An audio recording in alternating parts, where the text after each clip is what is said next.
So today I want to share with you 3 different ways that you can teach this concept of putting 2 sounds together, of using clusters. And this is a cue or a series of cues that's really helpful for children who reduce a sound or who leave a sound off.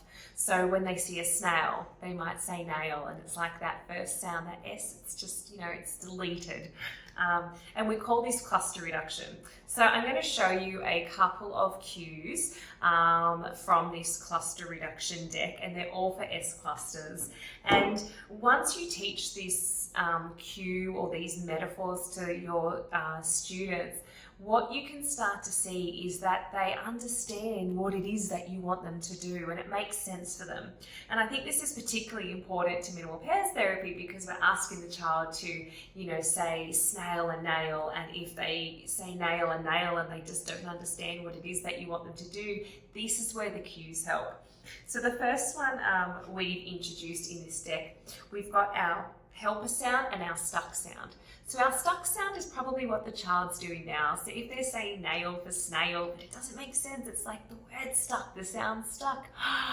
We need to put our helper sound on. Our helper sound says S. Okay, so make sure we use our helper sound, and you would use this cue to remind the child that they need to use that sound, and it helps our stuck sound so we can say it. So that's a really nice one to use.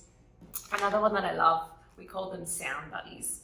And we've got 2 little seahorse here, and that was very intentional because the seahorse kind of looks like it's in the shape of an S, so you can kind of cue, look, it's that S sound, it's that long S sound for the S cluster reduction. And the concept of the sound buddies is that these 2 seahorses, they're buddies and they stick together and they've got to stay together. And if one swims away and this one's all alone, then our word won't make sense. So we've got to stick our sound buddies together.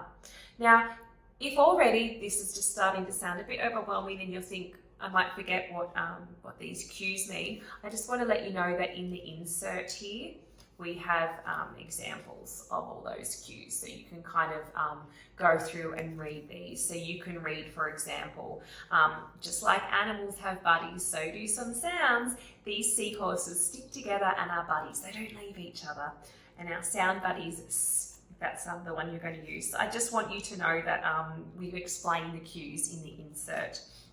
And then the last one is really fun if you actually have a physical train set as well, and you're going to see why. We call them the engine sound and the carriage sound.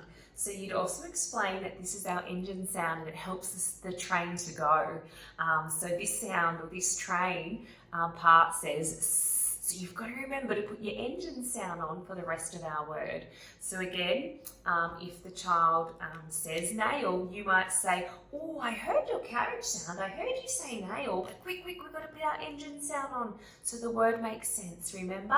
Snail, and then you cue it that way. And this way the child sees there's something that they've missed, there's a component on there. And hopefully this starts to click, and eventually you can start to fade the cues away and you just need to say, oh, remember your engine sound. So I hope that helps you. I hope that just gives you a couple of fresh ideas for how to introduce the idea of clusters and how to talk about cluster reduction and using those 2 sounds together with your students with minimal pairs.